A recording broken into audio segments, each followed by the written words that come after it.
Mhm.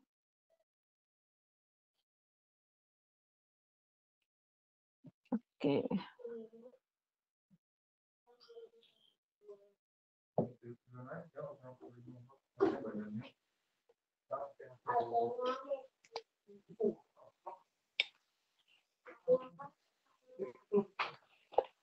Iya, betul.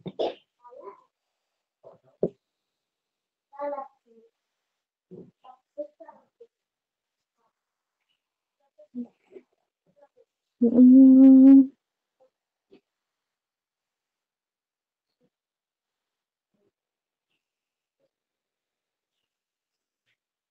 Nggak apa-apa. Mhm.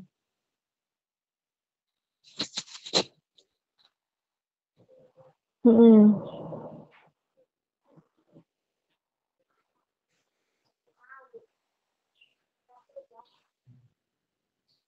Mhm.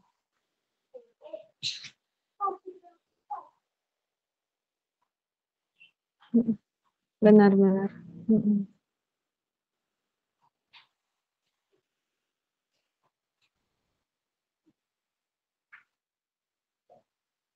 Mhm. Mhm.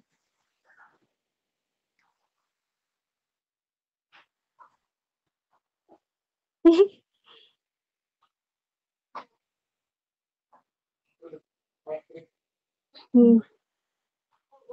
Mhm.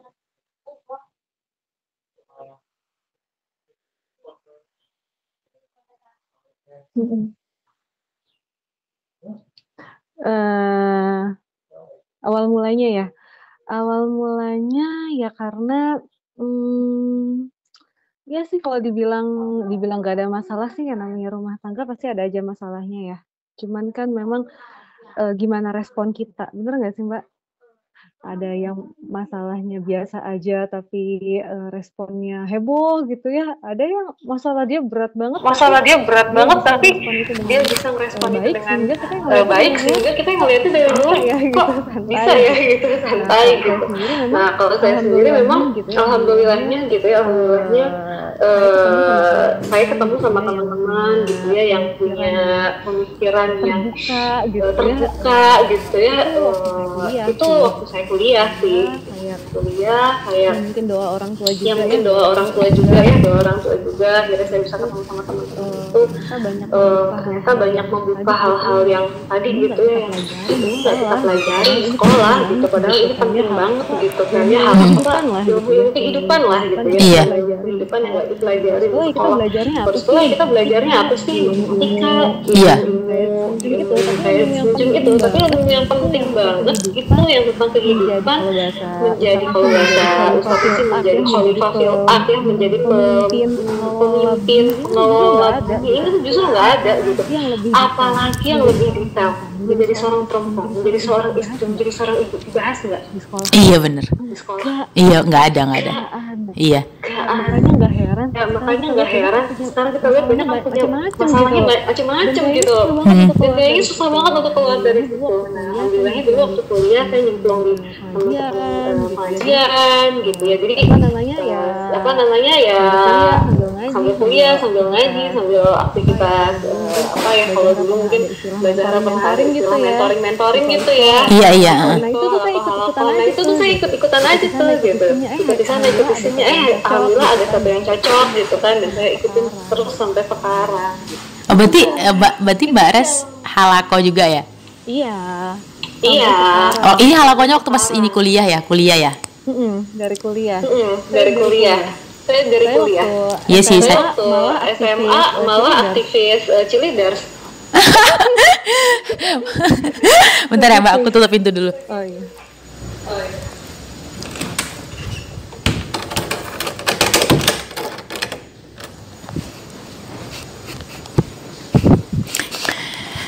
Oke, berarti secara ini ya Mbak, secara apa namanya kalau secara ini backgroundnya berarti Mbak itu udah mendalami tentang ilmu tentang pemilihan itu berarti dari sebelum menikah ya. Betul. Soalnya kan gini ya Mbak, soalnya kan kalau misalnya kita apa namanya kalau kita misalnya lihat lagi teman-teman yang teman-teman yang berada di grup itu kan kebanyakan mereka yang ada problem kan, yang ada problem kemudian ini Baru kemudian nyari ilmu twist gitu. plot gitu. Baru nyari ilmunya kayak gitu. Jadi makanya kenapa Mbak aku secara pribadi aku excited karena aku bisa belajar gitu loh dari mereka sebelum aku sebelum aku terjun ke situ. Jadi sebelum aku nyemplung, jadi aku tuh jangan sampai aku nyemplung dulu, aku basah baru aku belajar gitu. Bener banget. Makanya Mbak, kenapa pas aku masuk ke grup itu tuh aku kayak bener-bener wow banget. Bener sih, mungkin kebanyakan orang mikirnya apaan sih gitu ya, karena ini hal yang tabu gitu. Tapi sebenarnya ini penting banget loh Mbak, karena ya gimana ya, kita kalau ngomongin soal kayak misalnya kayak ngomongin feminine energy gitu ya, cara menempatkan fitrah kita di mana itu yang sesungguhnya. Karena kan itu ngomongin tentang rumah tangga ya. Rumah tangga itu udah hampir separuh dari hidup kita tuh sampai akhir hayat kita mau kita jalanin. Jadi kayak ibarat kayak lebih banyak malah. iya, jadi ibarat kan ini adalah ilmu yang kita pelajarin untuk yang kita terapkan untuk kehidupan kita sampai kita mati gitu kan. Betul. Makanya Mbak, waktu pas aku pas kita mau ini kan, pas ketemuan meet up di grup di online itu aku senang banget karena aku bisa belajar banyak kayak gitu. Nah, ini pertanyaan kedua Mbak, apa yang kemudian menjadi trigger Mbak kemudian masuk kan Mbak ini kalau aku melihat kan Mbak bilang tadi kan Mbak udah dari kuliah dan sementara sekarang Mbak udah berumah tangga dan udah punya anak lah ya kayak gitu. Ibarat kan Mbak ini udah lama lah gitu, udah belajar sebelumnya, terus udah juga berumah tangga kayak gitu kan. Apa yang membuat Mbak kemudian memutuskan untuk kayak lebih mendalami lagi gitu? Sementara kan Mbak, kalau aku melihat dari sudut pandangku, Mbak tuh kayaknya udah expert lah kayak gitu, udah tahu lah kayak ya, di bidang ini kayak gitu. Apa Mbak kira-kira? Iya, jadi ternyata belajar sebelum menikah gitu kan ya. Saya udah bisa dibilang karena saya udah ngaji, udah cari tahu sebelum menikah gitu ya. Jadi saya udah ada tapi ternyata setelah menikah ternyata permasalahan rumah tangga tuh macam-macam gitu ya. Alhamdulillah saya termasuk yang bisa dibilang Allah kasih banyak banget nikmat ya. Ada yang bermasalah sama mertuanya, ada yang bermasalah sama iparnya, ada yang bermasalah sama suaminya, ada yang bermasalah sama anaknya, wah macam-macam deh gitu. Jadi ternyata ya pas praktek teori dengan praktek tentu pasti ada berbeda ya. Jadi begitu masuk ke dunia pernikahan dengan jalurnya, kalau saya kan dengan jalur ta'aruf ya gitu ya. Jadi ya gitu, benar gitu, ibaratnya kenalan lagi gitu ya. Jadi mereka kan kenalan lagi. Jadi memang ternyata belajar itu memang nggak cuma pada saat kita sebelum nikah aja atau pada saat kita masih usia sekolah aja, enggak. Permasalahan kehidupan itu membuat kita dituntut untuk terus belajar gitu. Begitu kita nikah, kita harus belajar jadi istri. Begitu kita punya anak satu, belajar jadi ibu anak satu, belajar punya anak dua, dituntut lagi loh belajar untuk punya anak dua. Coba lihat orang yang anaknya satu dan dandannya masih cakep kan. Anak dua udah kayak apa? Anak dua udah kayak apa? Anak tiga udah kayak apa? Ternyata punya satu anak, satu masalah, dua anak nambah masalah, tiga anak nambah masalah, belum lagi dengan jenjang anak gitu ya. Bagi sekarang saya anak udah mau SMP ya. Itu dengan prabaliknya dia. Masalah lagi gitu. Nanti semakin kita tua nih, ya ibadah udah kenal cowok segala macem, masalah lagi nggak? Masalah lagi gitu kan. Terus misalnya kita udah semakin dewasa, ibaratnya kehidupan yang tadinya masih merintis terus makin makan. Biasa kalau makan kan godaan ya, udah beda lagi kan. Ya ternyata kita penuh dengan cobaan-cobaan yang menurut kita terus harus belajar, terus sabar, terus melihat ke kondisi sekeliling kita gitu ya, belajar dari orang-orang di sekeliling kita, belajar dari pengalaman-pengalaman mereka, dan terus menyelami Al-Quran. Jadi melihat mereka selalu lagi Al-Quran, melihat lagi mereka selalu lagi Al-Quran, dan dari situ akhirnya kita jadi semakin amazing dengan kekuasaan Allah sih gitu. Karena Allah tuh menciptakan manusia itu betul-betul hanya untuk tunduk padanya. Untuk apa? Untuk kebaikan kita lagi, kembali lagi untuk kebaikan kita sebagai ini apa Mbak? Aku nggak tahu ya. Jadi gini ya, ini agak out of the box ya Mbak ya. Ini kita agak keluar dari topik ya. Jadi aku tuh beberapa minggu ini aku tuh ketemu ketemu dipertemukan atau dikasih sama Allah itu kayak orang-orang yang benar-benar aku pengen cari. Jadi aku nih sebenarnya kayaknya memang mencari Mbak, maksudnya sosok seperti Mbak. Jadi gini, kenapa gitu? Ini aku jelasin ya Mbak, biar supaya nanti nggak kelihatan lebay atau gimana. Jadi kan sebenarnya kan di grup itu kan mereka kan cerita tentang pacaran gitu kan, dan itu kan nggak relate ya di aku, karena aku sendiri nggak pacaran. Cuman aku kan pengen mengambil ilmunya dari mereka, gitu ya Mbak ya. Nah, terus kan aku ketemu sama Mbak ini juga, aku juga nggak tahu kenapa kok bisa ketemu gitu. Tapi lagi-lagi kita ngomongin soal energi lah ya, gitu Mbak. Jadi lagi-lagi kita ngomongin soal energi lah. Mungkin kita di frekuensi yang sama, pasti kita akan menarik energi-energi yang sama gitu. Dan kemarin juga aku tadi malam aku juga ketemu sama orang yang itu tadi, yang aku cari orang itu dan tiba-tiba jadi pertemukan gitu Mbak. Jadi kayak aku tuh sebenarnya kayak excited banget gitu. Jadi sama itu Mbak, kayak aku bilang tadi kan. Nah ini kenapa aku tadi ngomongnya di latar belakang itu, aku mau nanyain gini Mbak, soalnya kan gini kan, kalau misalnya di grup itu kan mereka bilangnya kan tentang pacaran gitu lah ya. Jadi kan itu kurang relate dengan kita yang sudah ngaji, katakanlah begitulah ya. Kita nggak bilang kita lebih baik daripada mereka, tapi apapun itu yang baik ambillah gitu ya. Nah, kalau misalnya gini, aku sebenarnya mau nanya, cuman aku kira yang di grup itu kurang relate dengan yang mau aku tanyain gitu. Nah, kalau Mbak kan Mbak gini, ibaratkan kita udah tahu ilmunya nih, kita udah tahu ilmu tentang feminine energy gitu, kita menempatkan fitrah kita di mana sebagai perempuan kayak gitu kan. Kalau misalnya dari jalur ta'aruf itu Mbak gimana sih baiknya? Karena gini, aku udah pernah ta'aruf, cuman belum yang jauh banget gitu kan. Cuman ada beberapa temanku, ini temanku aja aku ceritain temanku biar supaya gampang. Mereka tuh biasanya ta'aruf tuh nggak lama-lama Mbak gitu. Jadi sementara di yang aku tahu gitu ya, ketika kita ta'aruf itu tidak lama, katakanlah sebulan 2 bulan, itu kita tidak cukup mengenal pria itu. Bahkan kita kadang-kadang nggak cukup mengenal dia gitu. Kita hanya berlandaskan kepada kita percaya dengan Allah kasih yang terbaik gitu. Nah, ketika kau menemukan ilmu ini gitu kan, kita kan berarti harus cross check kan. Kita harus cross check gimana dia ketika sikapnya dia, gimana karakternya dia kayak gitu. Nah, jadi itu kayak agak kontradiksi. Nah, itu kalau dari Mbak sendiri gimana kira-kira? Ini jadi bahasa Arab ya. Ini jadi bahasa Arab. Nulis pertanyaan. Iya, maksudnya. Silakan Mbak. Jadi memang sebelum saya beda antara orang mau nikah dengan orang yang siap nikah. Orang pengen nih, bener kan? Orang pengen nih, bener kan? Aku nggak tahu gimana. Iya, tapi orang siap nikah tuh beda gitu. Orang siap nikah itu apa berarti kan? Orang nikah mah ibaratnya anak SMP, anak SD aja udah ayah bundaan kan, gitu. Tapi kalau orang siap nikah, nah ini tentu beda. Apa yang membedakan antara orang mau nikah dengan ingin nikah dengan siap nikah tentu dari persiapannya, bener nggak? Nah, dari persiapan inilah gitu yang memang saya coba terus terus asah gitu ya waktu saya sebelum nikah. Jadi saya kuliah betul-betul saya fokus untuk kuliah gitu kan.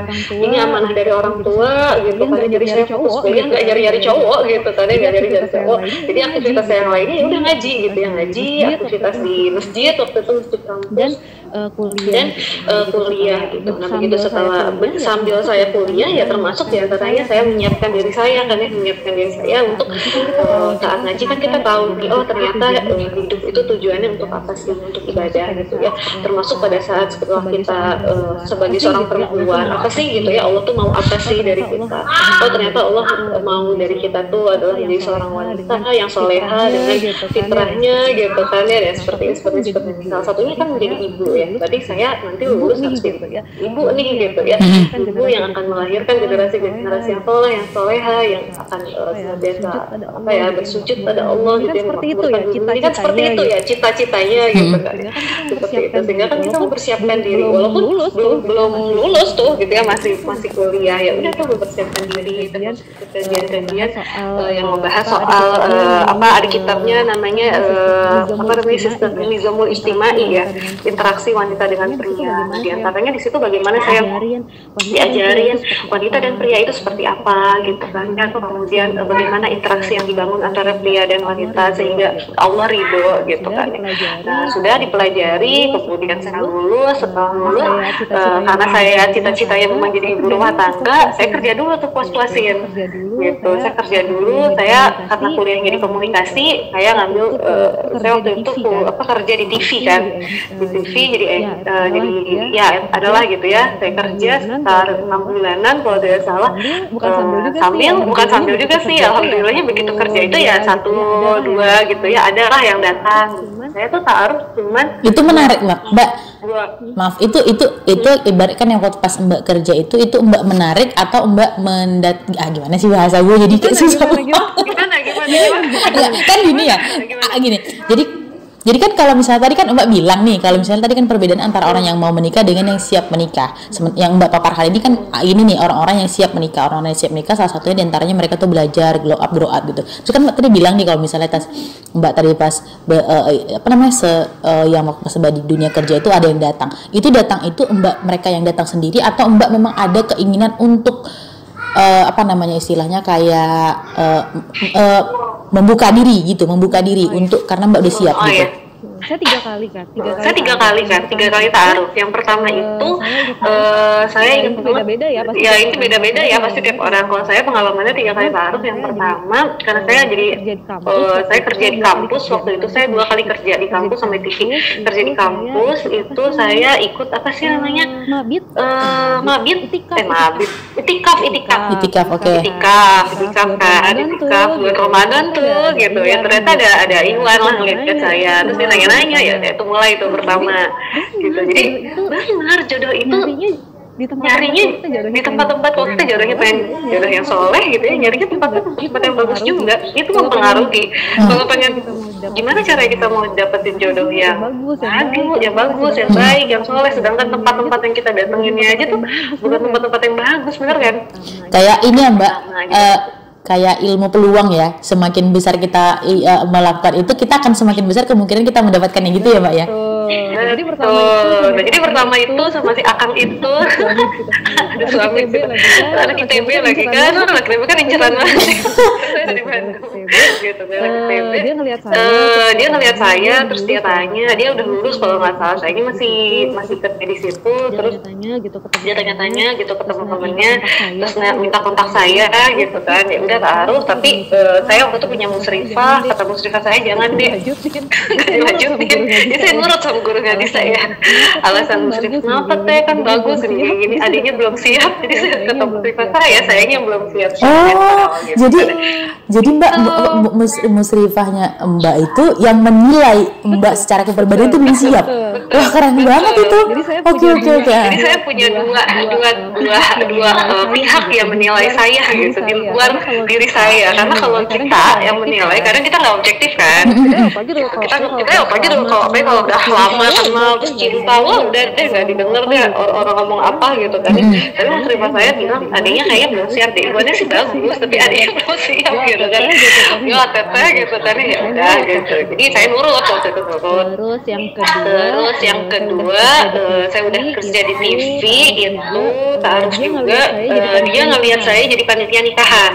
Dia ngeliat saya jadi panitia nikahan, terus dia ngeliat saya, terus dia tanya gitu ke temannya itu siapa gitu ya, mulai lah gitu ya. Terus tapi orang tua saya nggak setuju, dia udah sampai ke rumah tapi orang tua saya nggak setuju. Nah yang saya juga sebenarnya nggak kurang shock sama dia karena saya pernah nanya sama dia, bukan pernah nanya, dia waktu itu kan saya udah kerja ya, dia bilang saya suka sama perempuan yang kerja, dia bilang seperti itu.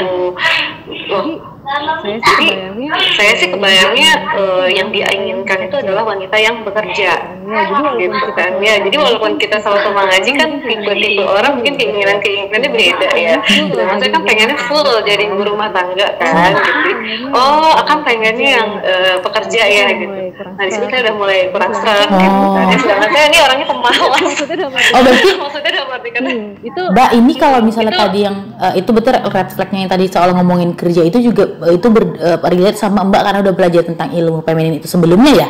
Atau Mbak karena dengan alasan emang saya nggak mau kerja aja, saya pengen jadi ibu rumah tangga. Saya pikir ibu saya bekerja dan saya melihat bagaimana susahnya menjadi ibu yang bekerja. Bapak saya kerja, ibu saya kerja, mereka sama-sama kerja, tapi kok ibu saya kelihatannya capek banget gitu ya, ngurusin kita, anak-anaknya, harus masak juga, harus cuci baju juga, harus kerja juga. Wow gitu kan ya, apalagi saya mikir apalagi dalam kondisi menyusui, hamil gitu kan, itu saya udah kebayang saya nggak sanggup. Tapi kalau ada perempuan yang jadi bekerja pada saat menikah ya itu enggak, karena saya tipenya saya belajar bahwa bekerja itu tidak haram gitu ya dalam Islam bagi perempuan. Tapi kalau saya memilihnya, saya kayaknya nggak bisa bekerja sambil menjadi ibu rumah tangga gitu. Jadi saya mencari laki-laki yang memang dia bisa bahasa teman-teman tuh provider gitu ya. Iya, bahasanya gitu gitu kan, carinya yang seperti itu. Dan alhamdulillah dan kebetulan orang tua saya juga nggak strong gitu dengan beliau, ya sudah gitu.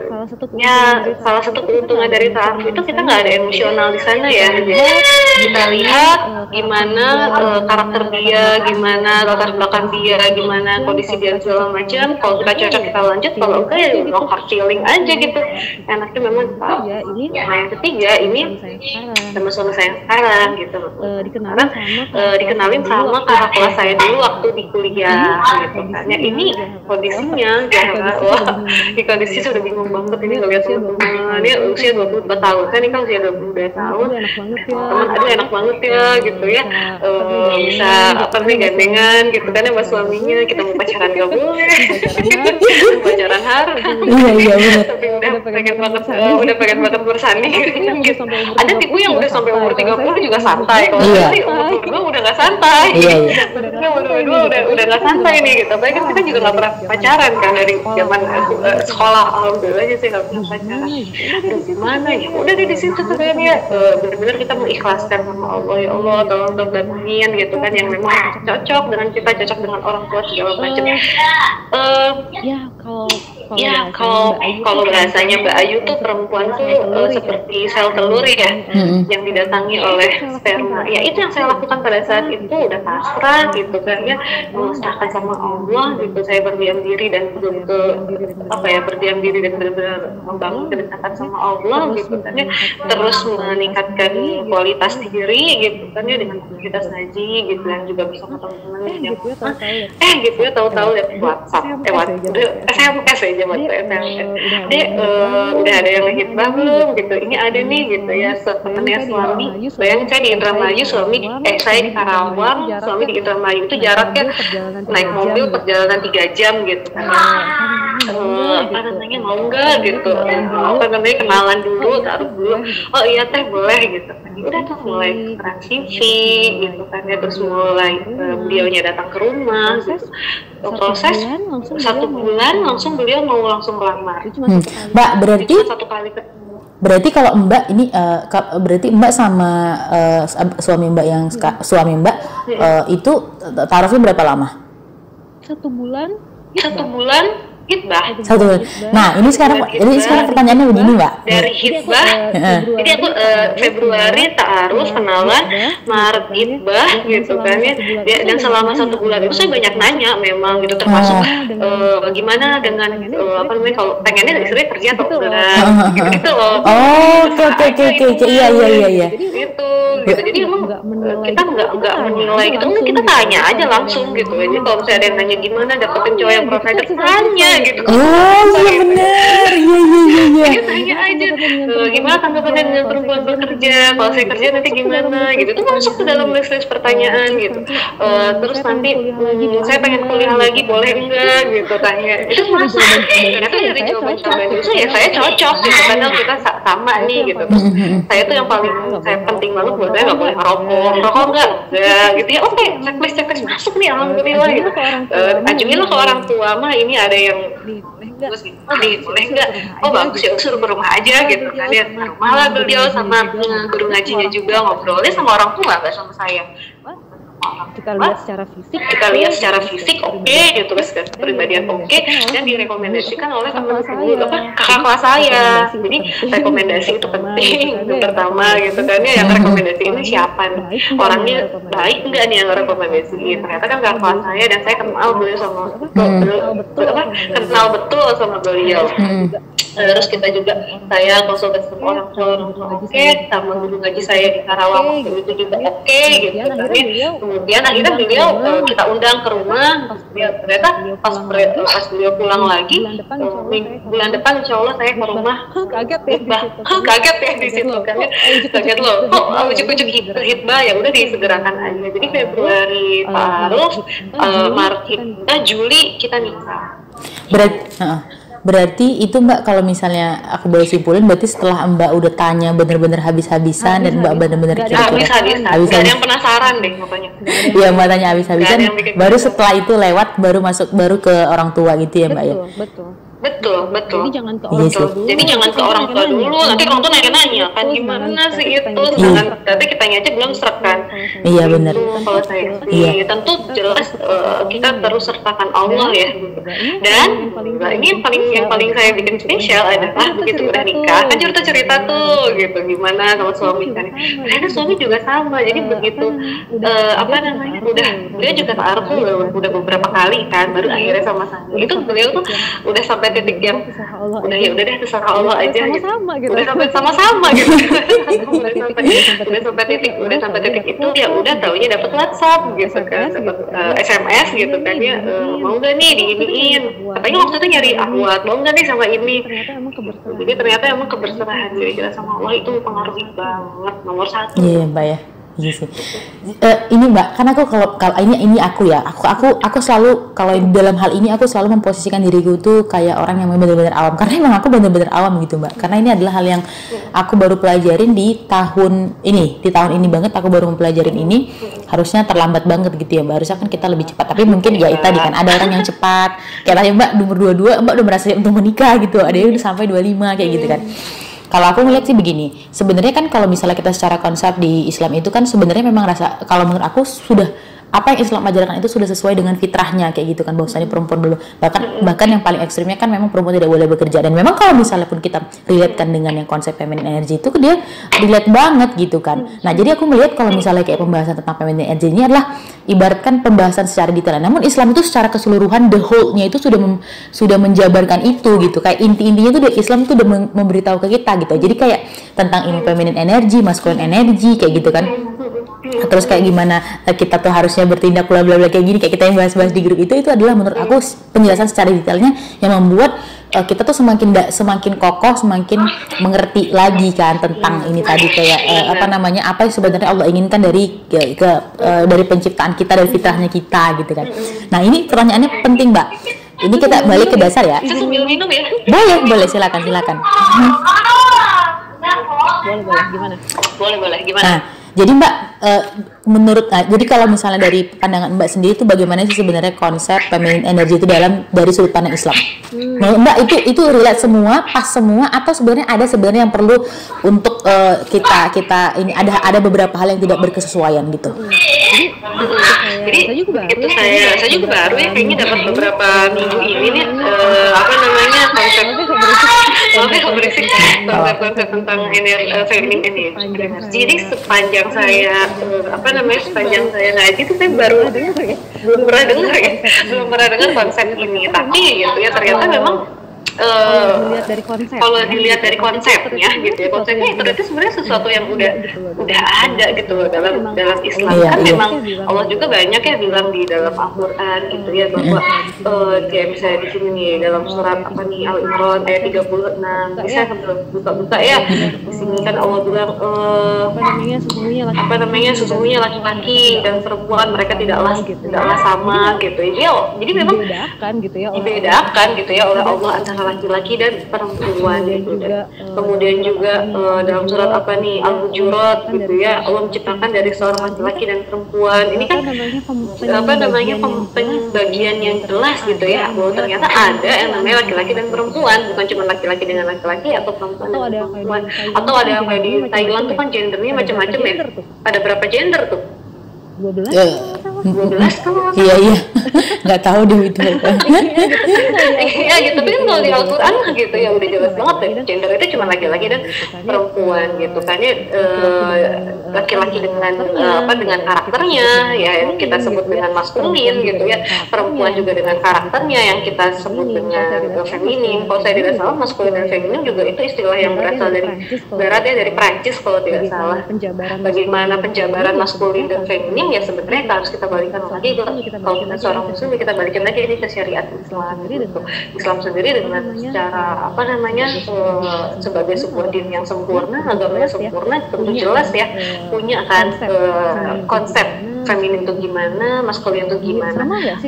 Sama nggak sih dengan yang dibahas di akhir-akhir ini? Mirip sih kalau menurut saya. Tapi saya memang belum terlalu nyelam banget ya, jadi saya belum menemukan kontraknya banget gitu. Tapi mirip-mirip kalau menurut saya. Jadi tadi apa sih pertanyaannya? Konsep feminim dalam Islam. Konsep feminin energy itu gimana? Konsep feminin energy dalam Islam itu kayak gimana sih sebenarnya? Ya itu istilah yang saya juga baru dengar gitu ya. Cuman kalau dalam Islam sendiri tadi maskulin dan feminin ya itu jelas ada berbeda gitu ya. Ya berarti kan kalau balik lagi ke konsep feminin energi ya berarti kan bagaimana menguatkan sisi feminitas gitu kan ya. Berarti kalau kita kembali ke syariat Islam ya bagaimana menguatkan gitu ya sisi-sisi feminin sesuai dengan Al-Quran dan As-Sunnah. Nah, bagaimana menguatkan sisi-sisi feminin ini kembali lagi pada tugas, bukan tugas ya, pada fungsi yang Allah inginkan, pada tugas yang Allah inginkan bagi seorang perempuan. Iya, benar. Benar nggak sih? Iya, benar. Jadi kalau misalnya saya pernah baca feminim itu gimana, feminim itu gimana, karakter yang lembut, yang seperti itu gitu kan. Kalau menurut saya nggak begitu gitu ya. Jadi kembalikan lagi aja feminim itu asalnya adalah karakter wanita, maka kembalikan bahwa Allah itu ingin apa sih dari seorang wanita. Benar. Kan gitu ya. Iya sih. Wanita ini fungsi Allah menciptakan adanya laki-laki dan pria gitu ya. Allah menciptakan manusia nih sebagai apa? Sebagai Allah menciptakan manusia kan sebagai hamba Allah ya, sebagai khalifah fil ardh, sebagai makhluk Allah yang nantinya akan menyembah Allah Subhanahu wa taala. Tapi kan nanti spesifik lagi nih laki-laki ada perempuan. Kenapa sih Allah ciptakan laki-laki dan perempuan? Nah, itu dulu kan harusnya sebenarnya dibahas ya. Benar nggak sih? Kenapa Allah ciptakan laki-laki dan perempuan? Sebenarnya kalau balik lagi ke Al-Quran bagaimana Allah menciptakan laki-laki dan perempuan ini kan sebenarnya untuk saling tolong menolong, untuk saling ta'awun, bener ya, untuk saling tolong menolong. Jadi bukan untuk bersaing, bukan untuk saling porotin gitu kan ya, atau untuk saling enggak, tapi untuk saling tolong menolong, saling membantu gitu ya. Laki-laki adalah orang yang bisa membantu perempuan, dan perempuan juga orang yang akan menolong laki-laki. Jadi pada dasarnya laki-laki dan perempuan itu adalah orang, mereka tuh diciptakan untuk saling ta'awun, saling tolong menolong. Adapun kenapa dibuat terpisah seperti ini, karena masing-masing punya fungsinya yang nanti fungsi ini gitu ya akan punya akan berdampak pada berlangsungnya kehidupan manusia. Ya nggak sih? Pada perempuan, kenapa ada laki-laki? Agar mereka nanti bisa terus berkelanjutan gitu, punya anak, punya cucu dan lain sebagainya, terus berkelanjutan untuk memakmurkan bumi. Kan intinya itu. Kebayang kalau semuanya laki-laki pengennya sama laki-laki aja, perempuan pengennya sama perempuan aja, ya nggak akan ada generasi, tidak akan ada orang-orang yang terlahir untuk memakmurkan bumi ini. Nah, karena laki-laki itu ada karakternya, perempuan juga ada karakternya, masing-masing ada fungsinya, masing-masing ada tugasnya, maka nanti tinggal dilihat saja karakter-karakter apa saja nanti yang akan mendukung tugas-tugas mereka. Misalnya perempuan tugasnya apa? Tugas pertama seorang perempuan menjadi hamba Allah ya. Yang kedua menjadi apa? Saat dia kecil dia menjadi anak dari ayahnya, kan gitu ya. Saat dia menikah dia menjadi istri bagi suaminya, saat dia sudah menjadi ibu, begitu punya anak dia menjadi ibu bagi anak-anaknya. Maka karakter-karakter apa nih yang akan mendukung ini semua gitu kan? Kalau dia sebagai seorang istri, maka karakter yang muncul adalah bagaimana dia menjadi istri yang amanah, kan gitu ya. Amanah yang bisa menjaga kehormatan suaminya gitu. Bukan berarti enggak, terkadang perempuan juga harus tegas gitu kan ya. Tegas kalau misalnya dia udah bersuami tapi ada laki-laki yang suka sama dia, ada kalanya dia harus tegas. Kemudian saat dia menjadi seorang ibu, gitu ya, bagaimana karakter yang harus muncul dari seorang ibu. Ibu itu kan berarti dia akan menjaga buah hatinya, dia menjadi rumah bagi buah hatinya, dia juga harus menjadi karakter-karakter yang muncul dari seorang ibu, lemah lembut dan lain sebagainya, itu kan harus ada muncul dari seorang ibu. Nah, jadi kalau menurut saya feminim energi ini nggak lepas dari bagaimana fungsi feminim atau fungsi perempuan itu sendiri. Terus juga bagaimana feminin itu mengembalikan perempuan itu, membantu mengembalikan perempuan itu kepada fitrahnya. Kalau kita kan kalau kita di Islam ngomongnya itu fitrah lah ya, karena fitrah itu ibaratkan kalau bahasa kerennya sekarang settingan awal dari penciptaan kita tuh kayak gimana sih, kayak gitu. Jadi ibaratkan kayak gini deh, sebenarnya tidak ada yang salah ketika kita itu tidak berjalan dengan sesuai fitrah, cuman itu akan membuat kita tuh berat, karena kita itu seolah-olah melawan arus dari apa sebenarnya tujuan kita diciptakan. Ya sebenarnya ya tadi itu kita bilang ya, sebenarnya nggak akan semua itu berjalan sesuai fitrah, akan ada juga orang yang hidup tidak sesuai fitrahnya, cuman itu tadi ketika kita itu hidup tidak sesuai dengan fitrah, maka itu akan terasa berat dan melelahkan. Kalau aku sih begitu sih Mbak ya.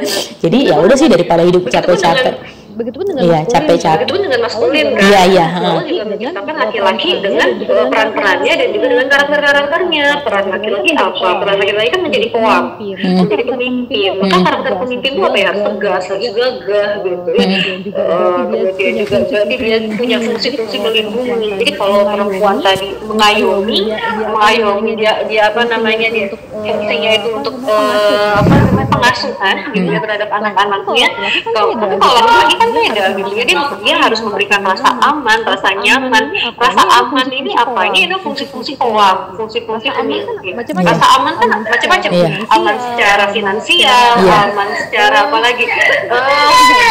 Aman secara dia ya, maksudnya secara keluarga, keluarga dan lain sebagainya. Apalagi seorang perempuan saat dia hamil gitu ya, saat dia punya anak, dia namanya Iya benar. Itu kan fungsi kolam di mana? Benar. Oh iya benar. Fungsi dari laki-laki itu kan harus menjaga agar istrinya itu tetap aman, tetap bisa mengasuh buah hatinya itu dengan tenang, dengan nyaman, dengan damai. Itu fungsi maskulin, fungsi karakter laki-laki. Sekarang kan balik-balik nih dengan adanya apa tuh namanya? Nah ini makanya feminim dan feminisme ini kan memang kita benar-benar pisahkan gitu ya. Kalau feminisme ya ini kan paham yang kalau saya bilang salah ya, munculnya aja udah salah gitu. Dia muncul dari Eropa di saat wanita-wanita tuh banyak yang terjajah, sehingga wanita-wanita ini bahasanya tuh berontak lah gitu ya, berontak ingin samaan gitu. Sedangkan ini nggak akan kita temukan dalam Islam. Dalam Islam wanita-wanita itu tidak akan mengalami berontak, tidak akan berontak, karena memang pada dasarnya fitrah mereka terjaga di sana. Jadi munculnya feminisme seperti itu kemudian dipaksakan gitu ya, diambil oleh orang-orang saat ini, ya akhirnya kacau gitu ya. Perempuan akhirnya harus jadi feminin jadi maskulin gitu kan ya, kebalikannya gitu kan ya, yang laki-laki yang harusnya maskulin jadi feminim gitu kan ya. Istilah-istilah yang sering banget kita denger tuh ya di grup ya gitu kan ya, cowok-cowok feminin yang lorot ya semua, yang anak mami lah gitu, yang bisa ngambil keputusan. Ya itu kan muncul dari apa? Muncul dari kita muncul dari fitrah yang udah mulai tidak sesuai. Iya. Kalau ini Mbak, kalau Mbak Resi sendiri, kalau misalnya ini kan udah inilah ya, istilahnya bisa dibilang sudah berpengalaman, udah punya anak juga. Kalau menurut Mbak, kalau Mbak sendiri apa yang Mbak rasakan setelah Mbak itu menerapkan tentang feminine energy ini tadi dalam rumah tangga Mbak sendiri? Bagaimana kita menerapkan karakter-karakter feminim lah ya gitu ya. Bagaimana, apa yang Mbak rasakan? Apa yang Mbak rasakan ketika yang saya rasakan tentu segala sesuatu yang berjalan dengan sesuai dengan perintah Allah gitu kan ya, termasuk pun kita mengikuti arahan Allah nih, perempuan tuh harusnya kayak gini nih, harus feminim nih, kayak gini. Terus kita ikutin nih, tentu efeknya itu 3 minimal. Yang pertama, ini sesuai dengan fitrah kita, gitu. Yang kedua, menenteramkan jiwa kita dan memuaskan akal kita. Yang saya rasakan tentram, damai, akal saya pun gitu ya, tidak ada pemberontak, nggak apa ya ibaratnya, tidak ada terjadi perselisihan di otak kita, di akal kita gitu. Ini semuanya berjalan, semuanya aman, damai. Itu sih yang saya rasain. Kalau ini Mbak, kalau misalnya Mbak dari sisi ekonomi sendiri gimana menurut Mbak? Karena kan gini ya, kadang kita berpikir seperti ini ya. Kalau misalnya ini pada konsepnya tadi kita bilang, kita berangkat dari konsep feminin. Konsep feminin itu kan tidak mengusung perempuan itu kerja, karena tugasnya provider itu adalah dari laki-laki gitu. Sementara kalau misalnya kita mau melihat dari sisi ekonomi kan, kadang-kadang kita berpikir kalau misalnya kita nggak kerja atau kita nggak membantuin suami kita, nanti kita ekonominya stuck gitu-gitu aja, cukup-cukupnya aja dengan sekemampuannya suami kita. Nah, ini kalau mbaknya sendiri bagaimana nih? Bagaimana dari feminine energy ini, feminine dan masculine, feminine energy ini mempengaruhi terhadap ekonomi keluarga mbak sendiri dalam rumah tangga? Jadi kalau ngomongin soal ekonomi, zaman sekarang ya, dimana kehidupan tuh sekarang semakin sulit ya, dimana sumber daya alam yang Allah beri kepada kita nggak digunakan dengan benar-benar sesuai dengan syariat Islam, akhirnya kemiskinan terjadi di mana-mana, dan itu benar-benar mempengaruhi kondisi keluarga-keluarga gitu ya, keluarga Muslim, keluarga yang ada di Indonesia. Beban tuh makin berat lah ibaratnya. Jadi gimana nih kalau misalnya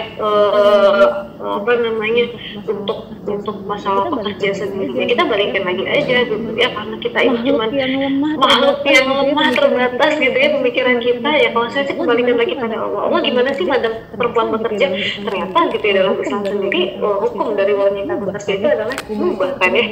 Mubah itu artinya boleh gitu, selama tidak ada kewajiban yang ditelantarkan gitu. Maka kembali lagi, memang kewajiban kita apa nih gitu ya, kewajiban kita yang pertama adalah sebagai seorang Allah, kemudian sebagai seorang istri, maka yang pertama adalah taat pada suami gitu ya. Sudah belum gitu kita menaati, misalnya suami nyuruh kita kalau misalnya bekerja boleh gitu, tapi pulangnya jam kerjanya jangan lebih dari ayah ya misalnya. Itu kan bagian dari hal-hal yang request suami yang kalau dia udah punya aturan seperti itu, kita kudu ngikutin gitu. Atau misalnya tetap boleh kerja tapi tetap pakai kerudung ya, tetap pakai jilbab ya, interaksinya segala macam gitu, itu kan harus kita ikutin. Kemudian yang kedua, kita adalah ibu gitu ya, maka kewajiban kita sebagai ibu terbengkalai gitu ya. Bagaimana seorang ibu itu kan tetap harus mengayomi anak-anaknya gitu, jangan sampai anak akhirnya merasa kehilangan ibunya, merasa kehilangan ibunya, karena fungsi utama ibu itu kan sebagai madrasatul ula ya, sebagai pendidik anak-anak ya. Bagaimana jiwa mereka itu tidak kosong, bagaimana akal mereka itu tidak kosong. Banyak orang yang akhirnya kan menyerahkan ya urusan anak ini pada sekolah. Itu salah sih. Berlomba-lomba mencari sekolah terbaik gitu kan ya, kemudian setelah disekolahkan ke sana ya udah dilepas. Gak seperti itu gitu konsepnya. Tetap gitu ya, anak itu butuh malah yang utama itu adalah pendidikan dari orang tuanya, khususnya dari ibunya gitu. Maka tanyakan pada anak kita, anak itu kalau udah mulai hatinya kosong, ada tipe anak yang langsung ngomong ya, ibu udah deh jangan kerja. Nah, udah kayak gitu, berhenti bu, kata saya udah berhenti gitu ya, kasihan anaknya. Banyak ibu-ibu yang saya kan kerja demi anak gitu, karena saya kerja demi anak. Enggak seperti itu konsepnya gitu. Konsepnya adalah anak itu pendidikan pertamanya ada justru dari ibunya gitu. Jadi kalau ibunya aja nggak di rumah gitu kan ya, bagaimana dia mendapatkan pendidikan yang benar gitu. Jadi wanita menurut saya gitu ya, kembali lagi pada apa yang Allah tetapkan, hukumnya bekerja boleh, ubah-ubah aja, tinggal nanti apakah ini gitu ya mengganggu atau misalnya mengganggu kewajibannya atau enggak. Kalau misalnya ternyata anak-anaknya udah pada besar gitu kan ya, ini juga gak masalah gitu. Atau sekarang kan udah banyak ya pekerjaan yang bisa dilakukan dari rumah gitu kan ya, itu juga kan tanpa meninggalkan anaknya, itu juga kan nggak menjadi masalah gitu sih menurut saya. Jadi bukan kemudian juga bagaimana kalau perempuan kerja gimana dong, kan nggak feminim banget tuh, harusnya kan laki-laki yang kerja. Nah gitu kan ya. Kalau menurut saya gitu, karena hukumnya kembali lagi mubah, ini udah bukan masalah siapa yang bekerja, siapa yang mencari nafkah, nggak kayak gitu sih kalau menurut saya gitu. Memang ada kalanya perempuan itu harus turun, ada kalanya perempuan itu harus turun saat-saat memang yang di saat-saat yang memang dibutuhkan gitu kan. Memang pada dasarnya yang harus mencukupi segala kebutuhan itu laki-laki. Bahkan banyak banget dalil-dalil yang memang mendorong laki-laki itu untuk bekerja. Makanya saya lucu deh, ada yang bilang apa namanya agamis tapi gak bekerja, itu agak aneh ya buat saya ya. Karena setahu saya banyak banget dalil-dalil dalam Al-Quran ataupun As-Sunnah untuk mendorong laki-laki itu untuk bekerja. Karena bentar ya Mbak. Iya Allah. Karena memang apa namanya harga diri gitu. Sampai dikatakan harga diri laki-laki itu justru ada pada bekerja gitu kan. Jadi memang orang yang paham agama seharusnya dia semakin giat di dalam bekerja, dan gitu ya di satu sisi dia bisa memberi, dan itu bentuk dari dia memberikan rasa aman pada istrinya gitu. Tapi memang ada kalanya suami misalnya, ada kalanya misalnya kalau menurut saya kalau nggak cukup, kadang kan nggak cukup gitu. Kalau nggak cukup nggak cukup itu kalau menurut saya nggak jadi pembenaran sih untuk istri itu bekerja keluar rumah meninggalkan anak-anaknya. Itu kalau menurut saya nggak jadi pembenaran ya. Jadi istri kalau dia sampai dia bekerja meninggalkan anak-anannya, dia kan bekerja bagi perempuan mubah, asal tadi rambu-rambunya diikuti. Tapi tetap nih misalnya ada yang kerja sampai ninggalin anak-anaknya. Kalau menurut saya kalau perempuan sampai ninggalin anak-anaknya untuk bekerja, itu kondisinya udah darurat. Darurat itu apa? Darurat itu apa? Suaminya sakit misalnya, suaminya nggak bisa gerak, suaminya itu udah darurat. Itu boleh deh istri kerja ninggalin anak-anaknya. Tapi kalau seorang suami dia masih fisiknya kuat, masih punya tenaga, masih akalnya sehat gitu ya, biarin aja suruh dia kerja, karena itu harga dirinya dia gitu. Itu harga dirinya dia, dan kita mending fokus sama anak-anak. Mana yang lebih mulia, laki-laki yang bekerja atau istri yang di rumah mengurus anak-anaknya? Menurutmu mana yang lebih mulia?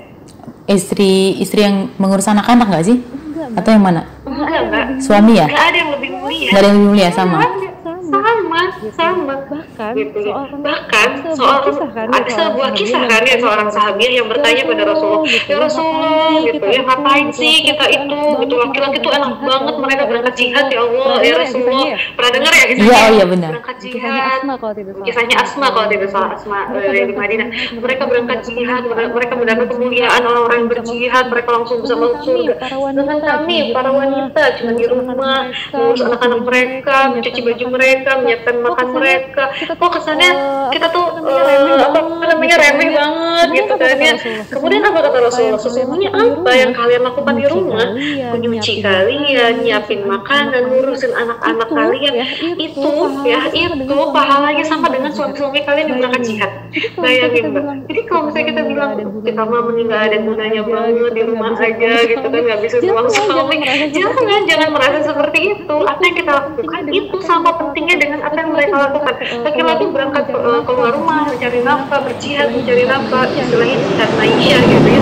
Kita bersama berjihad di rumah bersama dengan anak-anak kita. Makanya pentingnya seorang perempuan itu mengetahui bahwa dirinya itu penting gitu. Dia menjadi pendidik bagi anak-anaknya. Bagaimana dia memastikan anak-anaknya. Jadi kita di rumah tuh bukan cuma kita santai-santai, enggak, bahkan lebih stres kali ya menjadi seorang ibu zaman sekarang.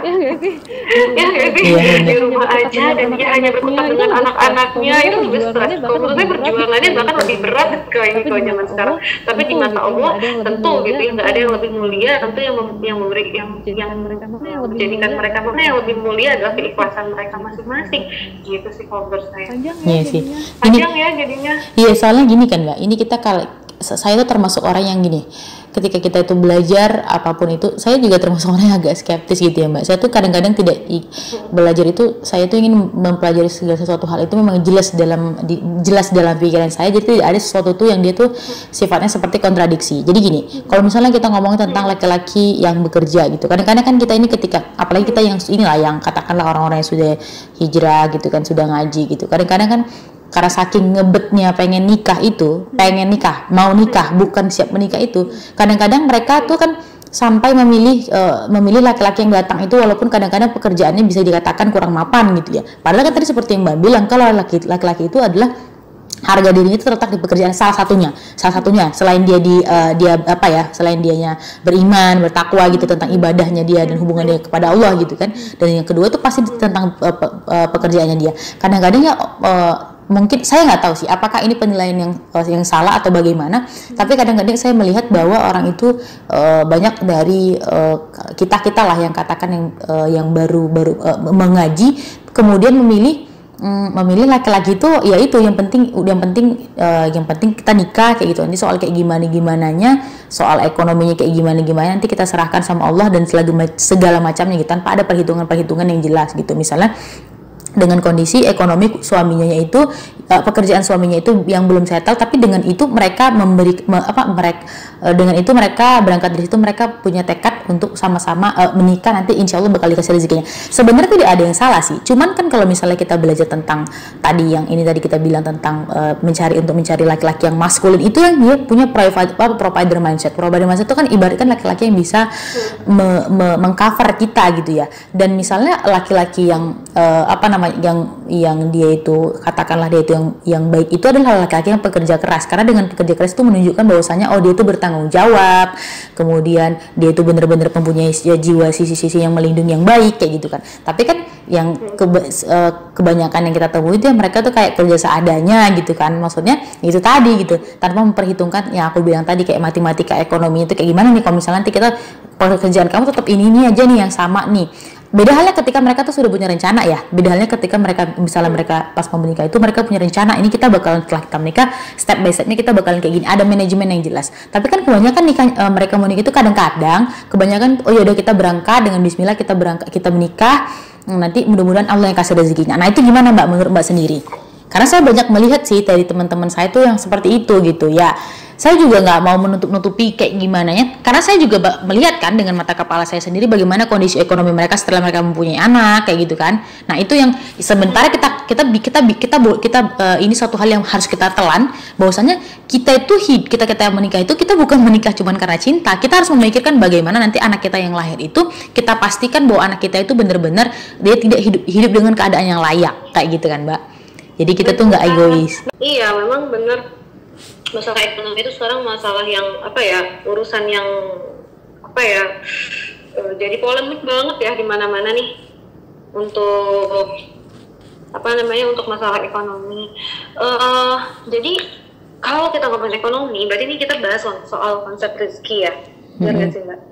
Soal konsep rezeki, bagaimana akhirnya kita meyakini konsep rezeki itu seperti apa sih gitu kan ya. Konsep rezeki, konsep jodoh, konsep maut. Nah ini kan sebenarnya 3 hal yang memang sudah Allah tetapkan ya, tinggal memang keyakinan kita memang harus ditingkatkan terus gitu. Nah untuk masalah rezeki ini saya ingat sebuah hadis di mana Rasulullah itu memerintahkan melihat seorang sahabat itu dia punya unta. Nah untanya tuh dia turun dari untanya ingin bertemu dengan Rasulullah, untanya dibiarin aja gitu. Kemudian Rasulullah bilang apa? Ikatkan untamu gitu kan ya agar dia tidak lari. Nah, mungkin sering dengar ya, itu maksudnya apa? Artinya tawakal udah pasti, tawakal itu kan berserah diri sama Allah ya, dia berserah diri banget tuh sama Allah, dia berserah diri, Allah tolong jaga unta saya biar nggak lepas. Tapi Rasulullah tetap nyuruh dia untuk ikat itu unta gitu sebagai bentuk ikhtiar dia. Nah jadi memang kalau kita ngomongin rezeki itu sesuatu yang sudah Allah tetapkan bahkan beribu-ribu tahun sebelum kita lahir, bener ya Mbak ya. Kita mau jungkir balik kerja kayak apa, tapi kalau itu bukan rezekinya nggak akan nyampe. Tapi kalau kita sebaliknya kita diem di rumah aja itu rezeki bakal nyampe. Itu konsep rezeki yang harus kita yakini gitu, kita harus yakini. Begitupun ini juga yang terus saya ingat gitu ya, bagaimana Ustadz Adi Hidayat pernah bilang bahwa beda loh rezeki laki-laki dengan rezeki perempuan, rezeki suami dan rezeki istri. Kalau rezeki itu lewat suami, maka itu adalah rezeki untuk istri dan juga anak-anaknya. Tapi sebanyak apapun rezeki yang masuk lewat istri, maka itu hanya untuk istri aja gitu kan, hanya untuk istri aja. Itu nggak akan jadi rezeki untuk suami dan juga nggak akan jadi rezeki untuk anak-anaknya selama suaminya mampu. Ya, selama suaminya mampu. Jadi bapak-bapak, suami-suami gitu ya, kalau Anda masih mampu dan Anda menyuruh istri Anda kerja, yakinlah itu nafkahnya gitu kan, nggak akan jadi rezeki yang barokah untuk Anda dan untuk anak-anak Anda. Itu hanya habis untuk istri anda saja. Jadi buat apa gitu? Karena maka seorang laki-laki yang dia itu memiliki pemahaman agama yang benar gitu ya, dia akan berupaya sebagaimanapun ibaratnya gitu ya, tangannya gitu kata Rasulullah itu kan, tangannya laki-laki yang kasar itu adalah tangan surga gitu kan, tangan kasar tangan bekerja gitu kan. Makanya memang penting banget untuk kita nyari laki-laki gitu dengan konsep rezeki yang benar gitu, bukan cuma sekedar pasrah aja, yakin aja, tapi bagaimana ikhtiar itu adalah sesuatu yang dia betul-betul seriusi gitu, betul-betul dia seriusi gitu. Nah kalau saya sendiri itu juga bagian dari yang saya tanyakan gitu ya, makanya kenapa saya tanyakan sebelum saya nikah gitu. Di saat saya taruh 1 bulan itu tuh daftar pertanyaan saya banyak, tapi ternyata dia lebih banyak lagi pertanyaan saya. Oh iya ya Mbak ya, berarti saling tanya ya? Saling nanya gitu, karena jadi saya mencari tahu tentang dia itu ke dia sendiri langsung, ke adiknya dia gitu kan, dia punya adik perempuan, saya minta nomornya, jadi saya tahu karakter dia tuh lewat adiknya gitu. Terus saya ngobrol sama ibu mertua, justru sama dia tuh saya jarang ngobrol, saya cuma kasih daftar pertanyaan tolong jawab, dia ketik gitu kan, oke saya gitu. Tapi saya justru banyak ngobrol tuh dengan adiknya, dengan ibunya gitu ya, bagaimana treatmentnya dia, nge-treatnya dia ke adik perempuannya, ke ibunya, bagaimana ibunya juga mengendalikan dia. Itu kan saya bisa baca tuh kan, saya ngobrol sama adik perempuannya juga dan juga ibunya. Dan alhamdulillah dia termasuk yang pekerja keras gitu ya, dan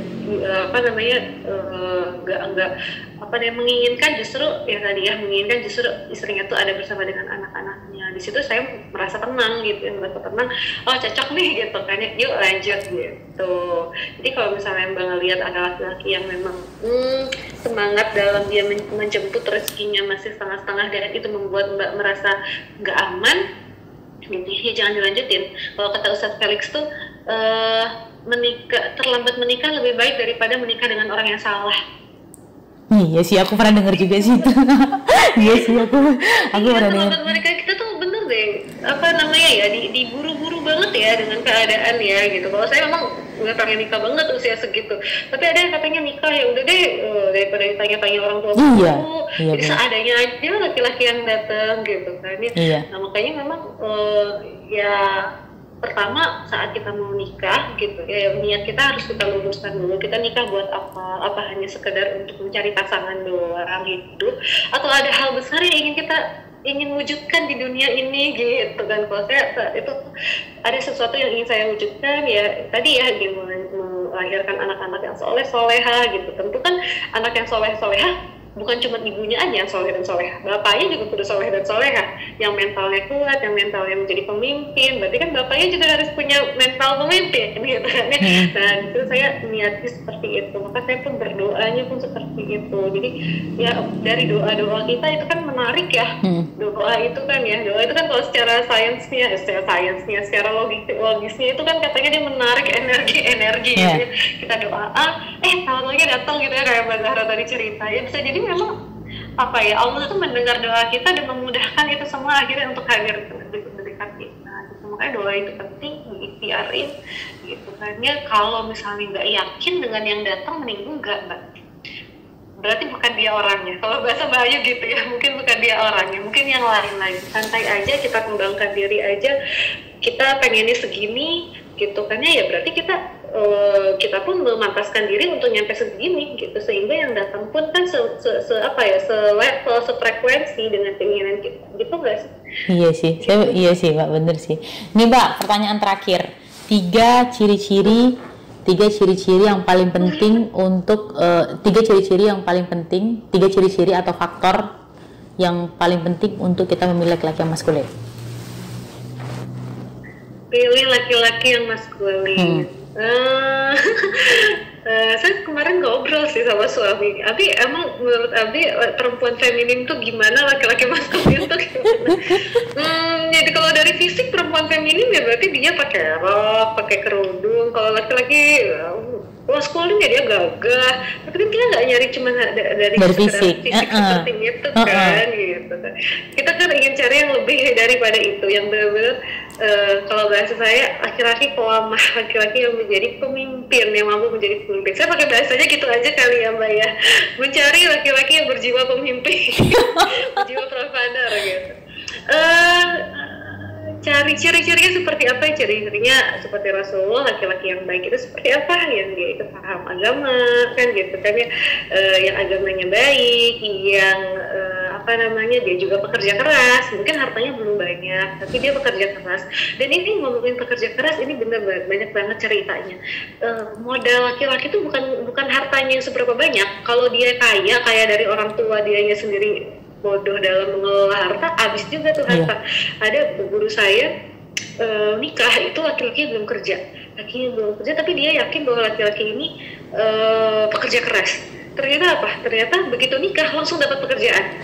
Begitu anak lahir satu, anaknya lahir satu, dia kebeli rumah cash. Anaknya lahir dua, kebeli mobil cash. Kan Masya Allah ya gitu ya, bagaimana konsep rezeki dan yakin, dan itu tuh betul-betul terwujud gitu cita-cita dia gitu. Jadi tadi itu apa aja? Jadi lupa. Yang pertama tuh tiga ciri faktor laki-laki itu maskulin yang untuk kita pilih. Ya tadinya paham agama, dia pekerja keras, menonjolkan pekerja keras gitu kan ya. Terus juga terlihat dari dia juga punya sifat-sifat qawamah, sifat-sifat kepemimpinan gitu kan ya. Artinya dia bisa memberikan rasa aman bagi orang sekitarnya gitu. Kemudian juga dia bisa memimpin, bisa mengarahkan gitu. Itu kan terlihat ya dari kita bisa tanya ke teman-temannya, kita bisa tanya ke adiknya, kita bisa tanya ke orang tuanya gitu, atau kita juga bisa melihat secara langsung. Yang ketiga apa ya? Yang ketiga tentu dia beriman dan juga bertakwa pada Allah dan Rasulnya. Udah Mbak, mungkin itu aja. Ya ini kalau yang ini pertanyaan pribadi ya Mbak, aku mau nanya amalan apa?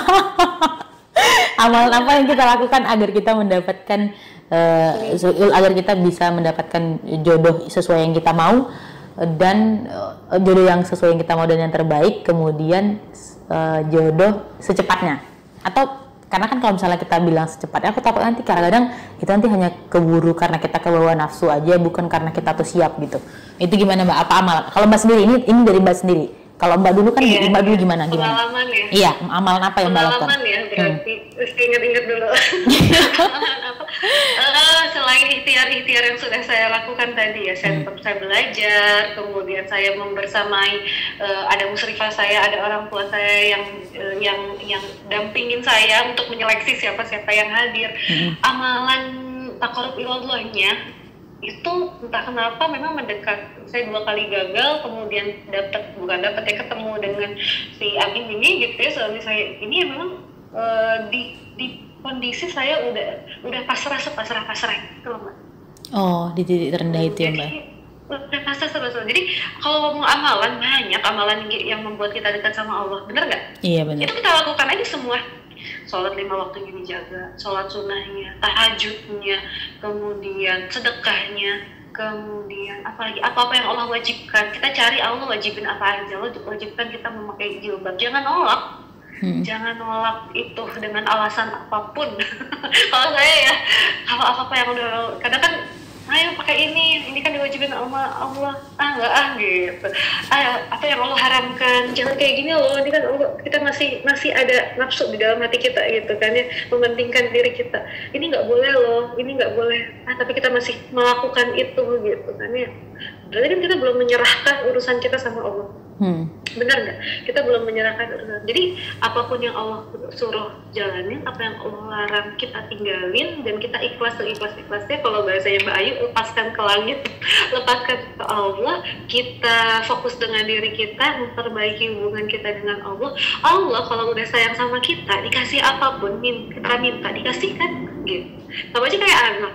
Kalau anak ini baik, kalau anak ini soleh, nurut sama kita, minta es krim dikasih, minta ini dikasih. Itu kan kenapa? Karena kita udah seneng sama dia. Begitupun dengan diri kita sendiri. Kalau kitanya udah ngikutin apa yang Allah mau, apa yang Allah suruh, terus kita pun melakukan itu dengan seikhlas-ikhlasnya, ridho dengan semua ketetapan Allah. Mau Allah datengin kapan aja terserah Allah aja deh gitu. Yang penting ya Allah. Kalau saya dulu doanya gini, saya lakukan semua apa yang Allah suruh, plus doanya ya Allah, saya pengen terhindar dari zina, itu aja. Saya tuh doanya Allah, saya pengen banget terhindar dari zina, saya nggak mau zina, saya nggak mau mendekati zina gitu ya Allah, tolong datangkan laki-laki yang bisa menjaga saya dari perbuatan maksiat itu, yang dicintai oleh orang tua saya, yang disukai oleh orang tua saya, yang bisa ibaratnya mengarungi kehidupan ini dengan ridha Allah. Itu doanya, kalau saya doanya itu. Komplit. tadi sebenarnya ikhlas. Tadi kita ngomongin panjang lebar ya Mbak. Tadi kita awalnya sebenarnya bahas tentang pemilihan energi, jadi ujung-ujungnya kita bahas tentang jodoh. Iya, jodoh. Karena ya memang itu tuh apa ya, kalau menurut saya ya itu kan memang fungsi Allah ciptakan manusia di bumi kan, untuk saling bertemu dan berketurunan kan gitu. Tapi sayangnya ya itu tadi, kita tuh hidup di sistem pendidikan yang bahasa Ustadz sekuler gitu ya, memisahkan antara agama dan kehidupan, sehingga kita belajar sekian tahun gak bahas yang begini-begini gitu. Padahal tujuan adanya laki-laki dan perempuan itu kan ya untuk nanti saling berhubungan, untuk saling nanti berumah tangga, tapi bisa nggak dibahas, sayang banget nih. Iya, ya itu fakta sih Mbak. Kalau misalnya kayak ilmu tentang ini kan bisa kita bilang tentang ilmu tentang relationship ya. Ilmu tentang relationship itu nggak dibahas. Dan memang kalau misalnya untuk secara pribadi pun, kalau misalnya aku belajar gitu ya Mbak, itu tuh kayak pas aku belajar tentang ilmu ini tadi, di situ aku baru jelas aku melihat bahwasanya ya bagaimana misalnya itu untuk aku ke depannya seperti apa, baru kemudian aku juga bisa kayak dari ilmu itu juga aku bisa menilai bagaimana sebenarnya kehidupan rumah tangga yang dulu orang tua kita gitu kan. Jadi kita bisa menilai apakah ini termasuk kehidupan yang ideal atau tidak. Jadi kita tuh kayak bisa menilai gitu, karena kita sudah punya ibaratkan kayak rumusnya gitu, kayak kita udah punya standar atau rumus yang bisa menjadi kita patokan bagi kita untuk menilai bagaimana sih sebenarnya rumah tangga yang ideal itu, bagaimana sebenarnya hubungan antara laki-laki dan perempuan, bagaimana seharusnya kita tuh bersikap sesuai dengan fitrah kita kayak gitu. Iya, dan kalau kita nggak belajar, kita nggak akan keluar dari masalah. Misalnya gini, kita punya orang tua yang bermasalah. Benar. Gitu. Dan secara nggak sadar kita itu kan belajar berumah tangga dari orang tua. Benar. Saat kita menikah, kita ternyata mengulang. Benar banget. Iya. Kok anaknya selingkuh lagi ya, gitu. Atau misalnya orang tuanya KDRT, kok anaknya begitu rumah tangga KDRT lagi. Iya. Padahal anaknya nggak mau selingkuh, nggak mau KDRT. Kenapa coba? Iya. Karena referensi dia cuma orang tua dia. Dia nggak nyari referensi yang lain. Iya, benar. Gitu. Dia nggak belajar yang lain. Sedangkan dalam Islam sendiri, referensi ngomongin rumah tangga ya, referensi rumah tangga tuh banyak banget.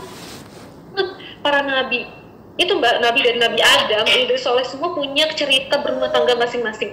Itu tuh kalau kita bahas satu persatu, Masya Allah, ada yang istrinya satu, ada yang istrinya dua, istrinya tiga, istrinya empat, ada yang poligami, ada yang tidak poligami, ada yang bercerai. Tahu nggak Mbak Nabi yang bercerai siapa? Nggak tahu siapa. Ada Nabi Ismail. Orang taunya kisah Nabi Ismail cuman kurban aja kan, tapi Nabi Ismail pernah bercerai loh, dan pernah mencari lagi, pernah gagal ibadah dalam rumah tangga. Ternyata para nabi aja kalau kita benar-benar mau telusuri, banyak banget hikmah-hikmah perumah tanggaan, relationship yang mereka ajarkan. Apalagi Nabi Muhammad dengan istrinya yang banyak, dengan karakter istri-istrinya yang berbeda-beda gitu kan, itu juga luar biasa. Itu kalau kita nggak belajar, referensi kita cuma satu, orang tua kita yang gagal. Benar, itu benar Mbak, itu benar banget, itu fear. Oh, kita ngelihat ada yang berhasil, ada yang enggak, oh caranya begini, kita bisa ngikutin orang-orang yang berhasil itu. Benar, itu. Makanya saya juga kadang-kadang agak khawatir ya dengan grup SOS itu ya gitu ya, karena khawatirnya ada yang sedang mencari jalan keluar tapi dapat masukannya, oh ya ini kok begini masukannya gitu kan. Iya, kita agak-agak khawatir, maka referensi itu penting. Iya, bener sih. Makanya kalau secara pribadi, kalau aku tuh tipe orang yang begitu Mbak. Maksudnya kalau aku tuh tipe orang yang aku menerima semua masukan, tapi aku yang berhak memutuskan apa yang pengen aku terima untuk diri aku sendiri kayak gitu. Karena aku juga tidak ingin menjadi orang yang bisa dikatakan taklid ya Mbak, taklid banget kayak gitu. Lu telan mentah-mentah nggak gitu juga ya. Dan aku juga tidak ingin membatasi diri dengan apa yang aku rasa, aku anggap itu paling benar gitu. Jadi karena ya kayak menurut aku hidup tuh kayak makan ikan aja sih. Kalau ada daging lu makan, kalau durinya lu buang kayak gitu. Tapi itu benar Mbak, fakta kalau misalnya kita tidak belajar kalau misalnya kita tidak belajar tentang relationship itu tadi, sudah pasti kita akan mengambil dan mencontoh plek bagaimana relationship itu dari orang tua kita. Itu pure. Dan yang menjadi temboknya itu adalah ketika kita belajar. Nah, ketika kita belajar, disitulah kemudian kita bisa berpikir kritis nih. Kita berpikir kritis dan kita berusaha menganalisis bagaimana misalnya kayak kehidupan dari orang tua kita, apakah hubungan mereka baik. Aku juga begitu Mbak soalnya. Jadi ini kayak kalau di aku tuh sendiri tuh ngena banget gitu. Jadi situ aku kayak belajar banyak hal. Dan ya tadi Mbak, aku bilang kayak Mbak bilang tadi tuh, ya kita pasti bakal terjebak. Aku pun begitu Mbak. Aku tuh kayak misalnya kayak aku tuh kayak berusaha untuk mengulang lagi. Ini aku nggak sadar ya. Cuman ketika aku lihat lagi, flashback lagi ke belakang, kayaknya aku memang berusaha, kayak bukan berusaha sih. Secara tidak langsung tuh aku berusaha untuk mengulang bagaimana karakter orang tuaku dalam mendidik, dalam ini berbicara, berkomunikasi dengan orang lain. Dan itu memang itu tidak bisa kita pungkiri dan itu pasti akan ada kayak gitu. Dan memang yang menjadi pembatasnya tadi, filternya tadi itu adalah ketika kita belajar kayak gitu ya Mbak ya. Belajar referensi, mungkin banyak referensi yang baik, yang benar, yang sesuai dengan Al-Quran dan As-Sunnah itu sih. Semangat Mbak Sarah. Oke Mbak, kita udah panjang lebar ngomongin tentang ini. Sudah pastinya banyak banget nanti topik-topik yang bakalan ini ya, maksudnya pengen kita bahas juga gitu ya Mbak. Jadi ya hari ini thank you banget buat Mbak Resti yang udah mau, aku belajar banyak ya Mbak, serius kayak, tapi bener aku yang kayak menarik energi itu kayaknya bener sih Mbak. Aku kerasa banget beberapa minggu ini aku memang bener-bener kayak apa yang aku cari itu yang aku dapatkan. Aku tiba-tiba aja kan ketemu sama Mbak gitu. Kenapa tiba-tiba ketemu dan ya itu tadi aku kan udah bilang ya sama Mbak ya. Ketemunya di situ lagi. Ketemunya di situ lagi Mbak. Nyangka banget ya di grup ini. Soalnya gini ya Mbak, aku tuh kan karena aku tuh memfilter juga kalau misalnya aku mau ngomong gitu kan di grup itu, aku memfilter ini kayaknya orang-orangnya kurang tepat nih karena mereka tuh levelnya mungkin ibaratkan kita tuh ibaratkan sebenarnya bisa buat sarana berdakwah ya Mbak ya, cuman kan kadang-kadang takutnya kita dikirain gimana gitu kayaknya. Terus aku berpikir jadi aku berpikir ya udahlah apa yang bisa diambil ya udah kita pelajarin, kita ambil aja ilmunya gitu. Terus tiba-tiba pas aku ketemu Mbak, waktu pas Mbak pertama kali ngomong itu aku sebenarnya udah enggak nih, kayaknya Mbak ini kita sama. Berarti Mbak ini juga ya ikut halakoh juga ya? Iya, sampai sekarang Mbak. Iya, halakoh itu saya nggak bisa tinggalin karena ternyata saat saya tinggalin halakoh saya ada yang kurang. Ternyata ada yang kurang, kita nggak ada arah gitu. Dan halakoh itu adalah tempat saya untuk mengabdikan diri pada Allah. Sarana aja, salah satu sarana. Iya sih. Mengabdikan diri sama Allah. Jadi kayak aku kayaknya harus belajar banyak dari Mbak nih. Jadi belajar. Kita tuh kan hidup itu emang terus belajar ya, terus dapat cobaan, terus belajar. Itu yang belajar itu membuat kita semakin tunduk kan harusnya sama Allah. Benar nggak sih Mbak? Benar. Semakin kita bisa belajar dari siapapun. Benar. Termasuk iya kan, pengalaman kehidupan mereka, cara berpikir mereka yang berbeda, itu sih yang membuat saya tertarik sama Mbak Ayu. Iya Mbak Ayu gitu, saya tertarik dengan konsep berpikirnya. Mbak itu tuh Islami banget loh Mbak. Iya loh, aku mau ngomong itu loh. Cuman kan kalau Mbak Ayu itu dia menjabarkannya pakai bahasa-bahasa yang standar banget kan. Jadi itu emang bisa diterima sama semua orang. Iya kan? Jadi pas bener banget Mbak, aku pas Mbak Ayu itu, pas aku cerita postingan Mbak Ayu itu, aku tuh menak ke situ loh Mbak. Aku masuk banget loh. Ini kayak ini bener banget, ini sesuai fitrahnya aku gitu. Cuman mungkin itulah ya, Allah hadirkan Mbak Ayu itu sebagai perpanjangan tangan untuk dia kita tuh kayak orang-orang yang kayak kita ini bisa berdakwah menggunakan bahasa yang bahasa yang umum gitu. Tapi ini kan agak susah ya Mbak. Saya jujur aja.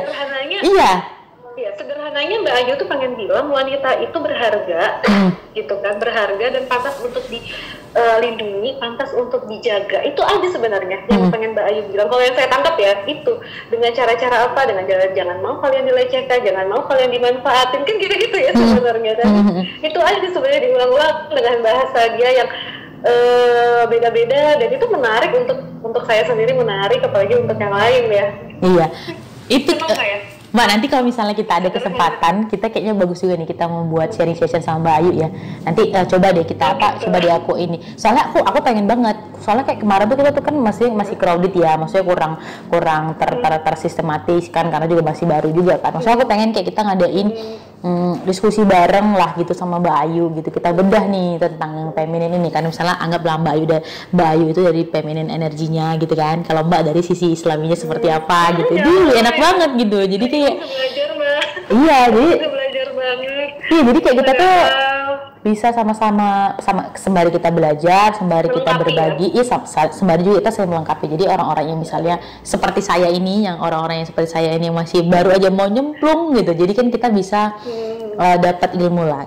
Kalau saya pribadi, saya tertolong sekali gitu. Saya sangat tertolong sekali dengan adanya sharing-sharing ilmu yang seperti ini. Karena ibaratkan yang tadi saya katakan, kalau misalnya nggak mungkin kan kita nyemplung dulu baru kita belajar, ya kali gitu kan. Lebih baik kita belajar dari pengalaman orang lain, karena menurut saya itu ya itu lebih efektif dan lebih baik kayak gitu. Oke Mbak Res, thank you ya buat sharing sessionnya hari ini. Mudah-mudahan mudah-mudahan nanti kita bisa Mbak, tapi kita ini ya jangan ini ya, nanti kalau misalnya aku ada mau nanyain sama Mbak ini ya, boleh ya.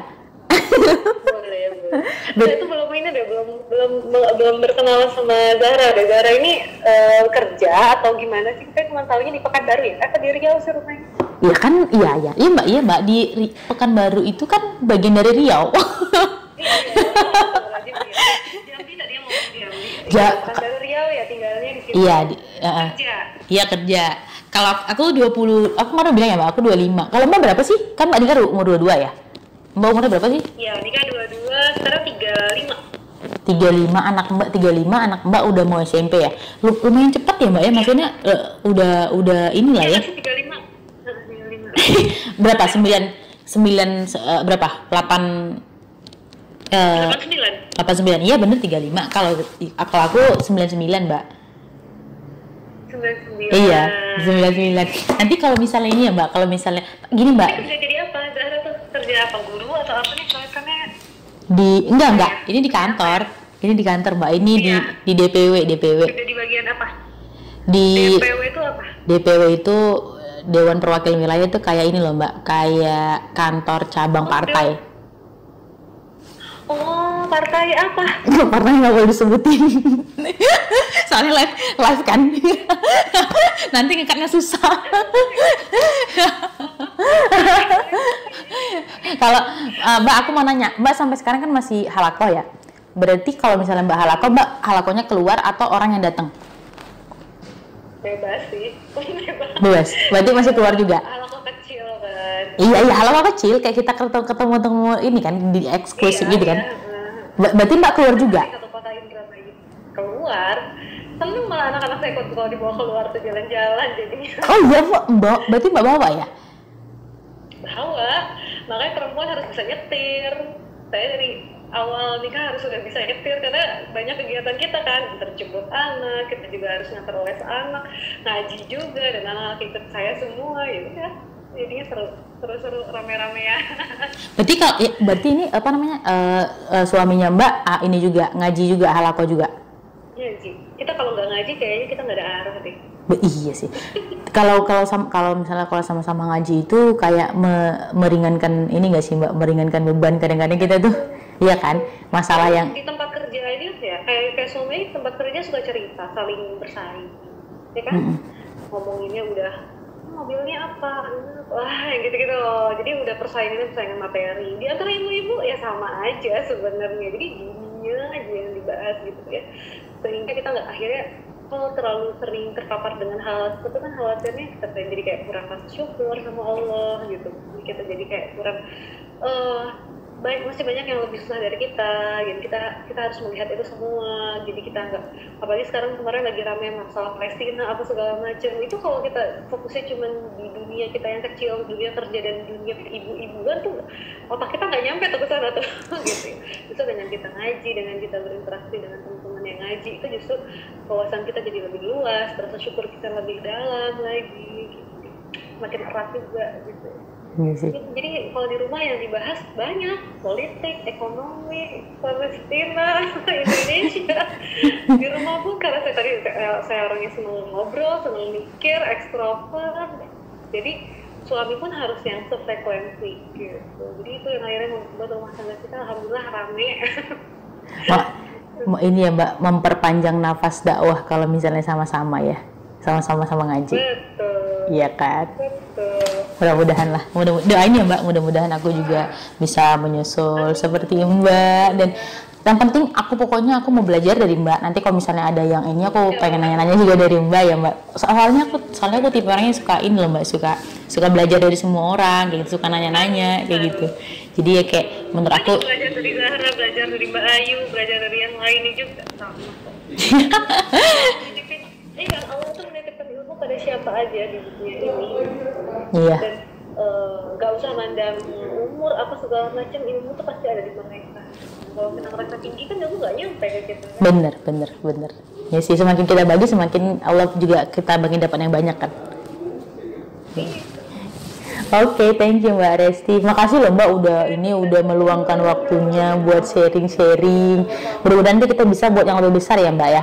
Mudah-mudahan nanti kalau misalnya ini kita bisa atur jadwal lagi biar supaya kita bisa buat kayak apa yang inilah ibaratkan kayak sharing session buat teman-teman online biar supaya lebih ini lagi nih, lebih meluas lagi ilmu yang bisa kita dapat. Ya kalau bisa kita dapat ilmu kita bagi, karena aku juga dulu orangnya ego, apa yang aku dapat aku telan sendiri aja, tapi sekarang aku berpikir nggak gitulah. Karena aku merasakan ketika aku berbagi ke orang lain, aku merasa Allah akan kasih yang lebih banyak dari itu gitu. Dulu aku salah Mbak gitu, jadi kayak karena aku ego, aku pikir ketika aku telan untuk diriku sendiri aku bakal untuk sendiri, ternyata enggak. Ketika kita membagikan ilmu itu, Allah akan kasih yang lebih banyak sih sebenarnya dari kita gitu. Akan ada feedback lagi dari orang, iya juga ya, saya dapat ilmu baru lagi dari sini. Iya, kayak aku ketemu Mbak ini kan kayak bukanlah suatu hal yang kebetulan, pasti ada rencana Allah yang lain kan. Kenapa kita dipertemukan kayak gitu kan? Gak mungkin lah kita dipertemukan tiba-tiba kita udah ada keterikatan yang sama. Itu menurut aku suatu ketidakmungkinan. Itu nggak mungkin cuman hanya kebetulan gitu. Pasti ada Allah, kenapa Allah mempertemukan kita gitu. Itu sih Mbak. Tapi entah apa yang selanjutnya tuh nanti kita lihatnya kayak gimana kayak gitu sih. Penting niat kita karena Allah, ikhlas sama Allah, dan Allah berkah. Mudah-mudahan kita doa sama Allah mudah-mudahan diberkahi kan ya, iya, pertemuan kita ini biar kedepannya juga jadi berkah. Amin. Makasih Mbak Res, semoga Mbak Res rezekinya makin lancar, keluarganya jadi sakinah mawaddah warahmah. Doain aku juga ya Mbak, mudah-mudahan cepat menyusul Mbak, dan semoga kita juga, aku, Mbak, dan teman-teman juga yang ada di sana dimanapun berada, kita semuanya Allah kasih kelimpahan dan tetap menjadi wanita yang berkesadaran untuk terus belajar. Oke Mbak, segitu dulu untuk pertemuan kita hari ini teman-teman. Makasih Mbak Res, makasih ya Mbak, makasih banyak untuk hari ini. Bye bye, assalamualaikum warahmatullahi wabarakatuh Mbak.